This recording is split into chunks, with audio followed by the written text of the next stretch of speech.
O câncer, para desenvolver, 95, 96% dos cânceres, só desenvolve em ambiente acídico, ambiente ácido. Então, quando você ingere uma substância alcalina, você facilita a prevenção do câncer. Mas essa diferença que parece pequena, de 4 para 10, é muito grande no nosso organismo? Isso é logarítmico, isso é expoente. Só para você ter uma ideia, um refrigerante tem um pH de 2,5. Vamos pôr o sangue com 7,5. 2,5 para 3,5 é 10, 3,5 para 4,5, 100, 4,5 para 5,5, 1.000, 5,5 para 6,5, 10.000, 6,5 para 7.000, 100 mil. Você tomar um copo de refrigerante, toma um copo de água com 7,5, a diferença do potencial hidrogênio iônico é de 100 mil vezes. Porque isso é um expoente, isso é exponencial. Por isso que o refrigerante está sendo tão falado como o pior alimento do mundo. O refrigerante é veneno. É veneno? Nem no final de semana eu aconselho que você deixe seus filhos tomar. Porque se cria uma série de problemas. Um deles é esse. O outro problema é a quantidade de açúcar que tem. Quando não tem o açúcar, tem um adoçante que prejudica. Agora, voltando à água. Vamos lá.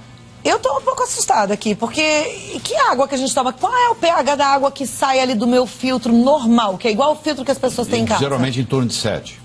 Isso é ruim? Não, não é ruim, mas é muito melhor do que você tomar um pH de uma água importada, famosa e francesa, que eu não vou falar o nome, que o pH é 3,5. Você está brincando, então isso é péssimo para a saúde. Péssimo. E vem na garrafinha de vidro essa? Vem na garrafinha bonita de vidro, verde. É cara, é francesa, você sabe qual eu estou falando, e o pH é 3,5. Então essa também, apesar dela estar numa garrafinha de vidro, ela não é água, ela é um refrigerante. Você pensa que é água, porque na realidade o pH dela é de refrigerante. E tem gente chique que só toma essa água e acha que assim está cuidando da saúde, então não. Jeito nenhum. Aí o que o corpo faz para compensar esse 3,5 de pH? O corpo tem uma série de mecanismos, ele equilibra o pH no sangue usando substâncias chamadas buffers, que vão equilibrando. São substâncias chamadas anfóteras, que quando o pH está baixo, sobe, quando o pH está alto, baixa. Então, você gasta, coisa que você ia utilizar na sua célula, você agora gasta para manter o pH do sangue. Tira a sua energia, você fica cansada, desanimada, entendeu? Do mesmo modo se você estiver desidratada, porque um grande problema que tem hoje, 30% da população no mundo, hoje, nas ruas, estão desidratados. Porque eles não têm essa preocupação de beber água. À medida que você envelhece, a sensação da sede vai sumindo. E o centro da sede e o centro da fome, lá no hipotálamo, eles estão pertinho um do outro. E muita gente confunde sede com fome. A pessoa está com sede, mas sente que está com fome. Então ele come, tem compulsão por comida. E na realidade, se ele tivesse tomado um copo d'água antes, aquela compulsão ia diminuir, porque na realidade ele não tem fome. Por isso que ele tem que ficar comendo. Só que o centro da fome, o centro da sede, no hipotálamo está muito perto. Então, à medida que a gente envelhece, a gente vai perdendo a sensação da sede. Então, os velhos, os idosos, eles são desidratados por natureza. Agora, deixa eu te perguntar uma coisa. Eu estou aqui tomando a minha água e eu tomo bastante água todo dia. Bom. Mas qual é o pH dessa água? Como é que eu vou descobrir? Existem aparelhos que você coloca aí dentro, dá o pH, ou existem gotinhas que você pinga e é de acordo com a cor. De verde, azul para cima, verde para cima, o pH está bom. Quando der um amarelo, um laranja, um vermelho, o pH está ruim. Então hoje é fácil, em 1 minuto você determina o pH da água. Se eu soubesse, teria trazido aqui para mostrar para você. Mas eu quero que você volte para a gente entender melhor esse assunto, porque é um assunto complexo e importante. Deixa eu te falar outro aspecto mais importante ainda. É o poder de oxirredução. Tem água que é oxidante. Tem água que é antioxidante. Tem água que envelhece você. Tem água que rejuvenesce você. Então você já ouviu falar de oxidantes e antioxidantes, radicais livres. Tem água que tem radical livre. Então você toma água, é como se você estivesse te enferrujando. Então isso é outro aspecto importante. Existe um outro aspecto importante que é a tensão superficial da água. A água tem que ser leve, ela tem que ter uma tensão superficial muito baixa, porque quando ela chega lá no capilar, às vezes ela tem que ir contra a força da gravidade. Então tem água que você toma e ela não cumpre a missão dela, porque ela tem uma tensão superficial muito alta. Entendeu? Puxa, e a gente achava que água era água, né? E vocês mulheres tomam anticoncepcional. Esses anticoncepcionais, vocês urinam. Isso vai para os lençóis freáticos do Brasil todo. Então a água hoje ela já vem contaminada, inclusive com hormônios. A água de torneira, ela vem contaminada, inclusive com hormônios. Ela é colocada... E quando ela passa pelo purificador, pelo Depende filtro? do tipo do filtro. Tem filtro que elimina os hormônios. Tem filtro, por exemplo, que tira o cloro. Até o cloro do chuveiro te faz mal.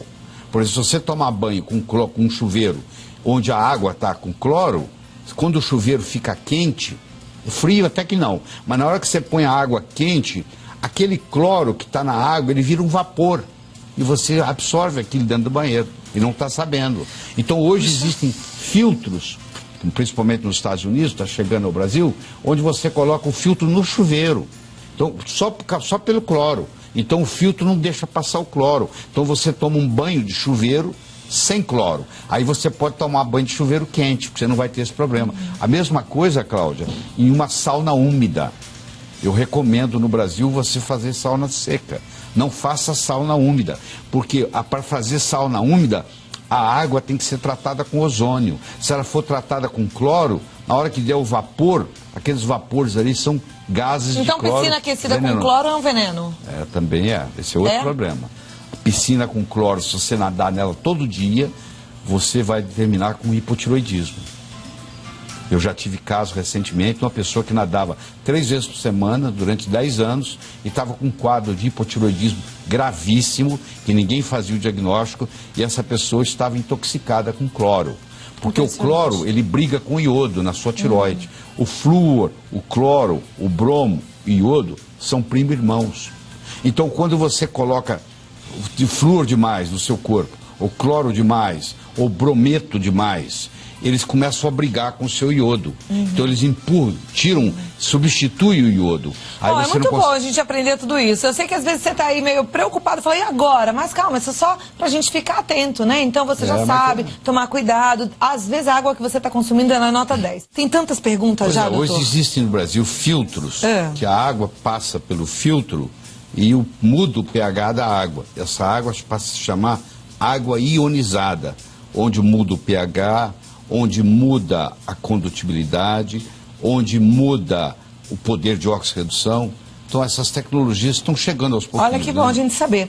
A pergunta é da Maria Elisa, ela diz que tem 42 anos, está concorrendo aos livros, gosta muito de água com gás, pergunta se faz mal para a saúde. Se o gás nasceu com a água, ou seja, se a fonte da água já é gasosa, não tem problema.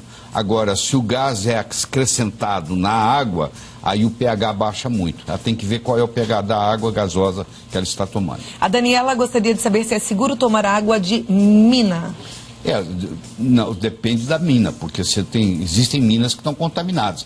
Você tem que pedir uma avaliação, isso é fácil fazer análise da água, em qualquer cidade, se é possível. Uma vez feito a análise, você fica mais tranquilo. Ok. A Terezinha Tomás, boa tarde, eu faço parte de uma empresa que trabalha com um aparelho que dá água alcalina. Sim. E ela gostaria que a gente falasse um pouquinho mais dessa água. Pois é, eu estava dizendo, existem aparelhos, são filtros, que além de a água passa por esses aparelhos, eles fazem a filtragem, eliminam as impurezas e, por um processo tecnológico, muda o pH da água. E uma água que, por exemplo, de torneira, que entra com pH 7, ele pode sair na hora de você beber com pH 9.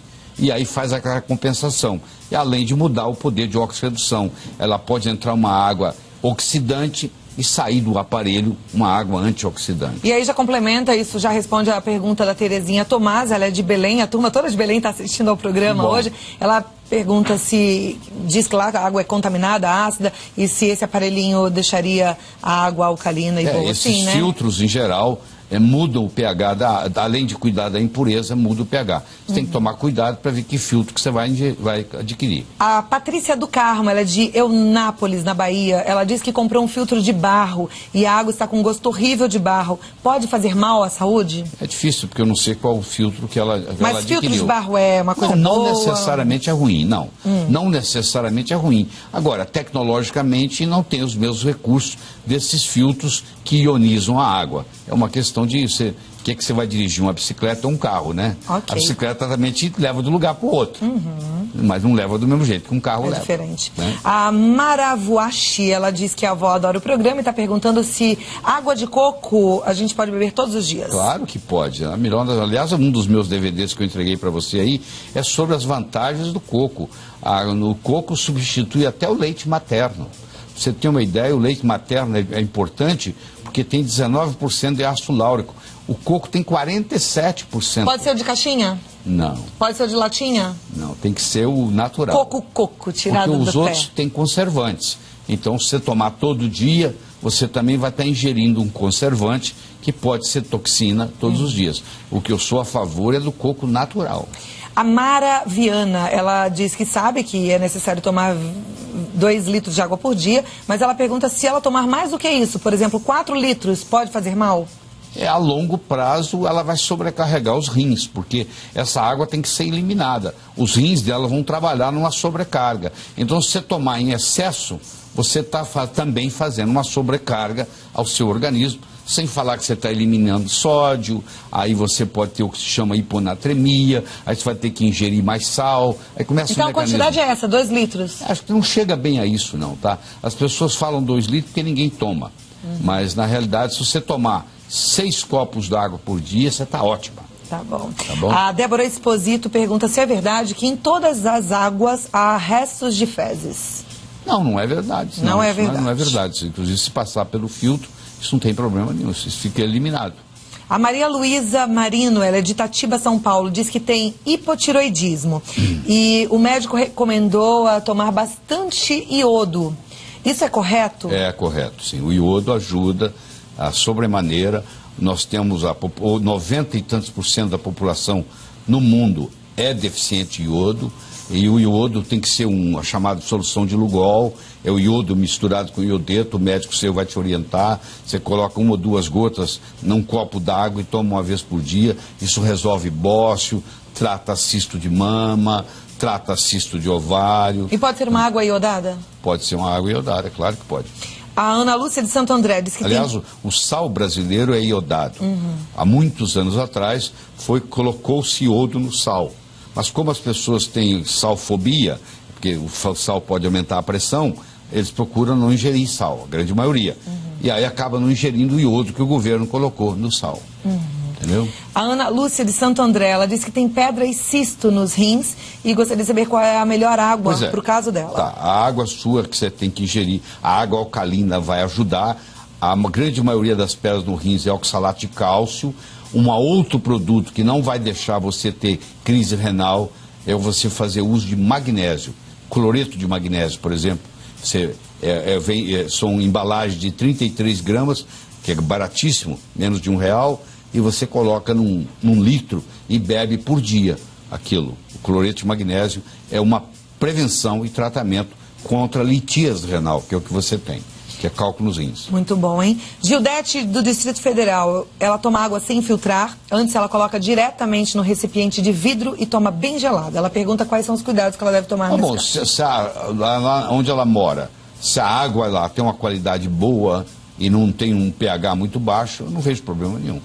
A Elaine Mota diz que tem uma filha especial e que devido aos engasgos, como ela é especial, ela engasga, com os líquidos, ela toma água com espessante alimentar. Isso modifica a função da água no seu organismo? Não modifica não. Não tem problema nenhum fazer com espessante. Aliás, parte da água, 40% da água que nós tomamos por dia vem na forma de alimentos. Por isso, quando a gente fala 2 litros, na realidade é 1 litro e qualquer coisa, porque o arroz tem água, o feijão tem água. Então, parte dos 2 litros por dia vem dos alimentos.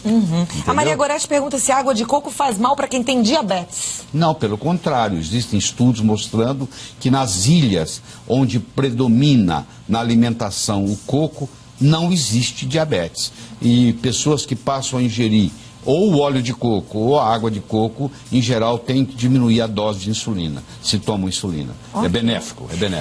Eu queria passar a tarde toda conversando com o Dr. Laí Ribeiro, né? Uma fonte de cultura e conhecimento e nos ajudou bastante a entender sobre esse assunto. Fico feliz. Mas volta pra gente conversar um pouquinho mais sobre outros também, ok? Tá bom, querido. lairribeiro.com.br é o site, www.lairribeiro.com.br.